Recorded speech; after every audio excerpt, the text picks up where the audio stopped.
दरम्यान मराठा आरक्षणाबाबत सरकार लवकरच नवीन जी आर काढण्याच्या तयारीत आहे असं कळत आहे। कुणबी प्रमाणपत्राच्या सुलभतेसाठी हालचाली सुरू आहेत अशी माहिती सूत्रांनी दिली आहे। महाधिवक्त्यांच्या मान्यतेनंतर जरांगेंना मसुदा दाखवून याबद्दल अंतिम निर्णय घेतला जाईल अशी ही माहिती समोर येते आहे। मराठा आंदोलनावर तोडगा काढण्याचा सर्वात मोठा पेच सध्या राज्य सरकार समोर आहे। मराठा समाजाला सरसकट कुणबी प्रमाणपत्र देण्याच्या जरांगेंच्या मागणीमुळे पेच निर्माण झालाय। मुख्यमंत्री, दोन्ही उपमुख्यमंत्री, उपसमिती अध्यक्ष राधाकृष्ण विखे पाटील, महाधिवक्ता वीरेंद्र सराफ यांच्यामध्ये बैठक पार पडली।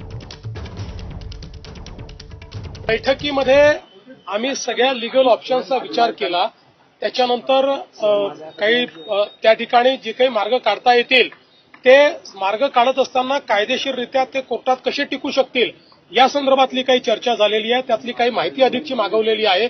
ती माहिती आल्यानंतर पुन्हा एकदा आम्ही बसलो होतो आणि या संदर्भात एकदा जे काही मार्ग आपल्याला काढायचे आहेत हे जर कायदेशीर मार्ग काही जर त्यातनं शक्य असतील तर ते काढण्याची आमची मानसिकता आहे। त्याच्यावरच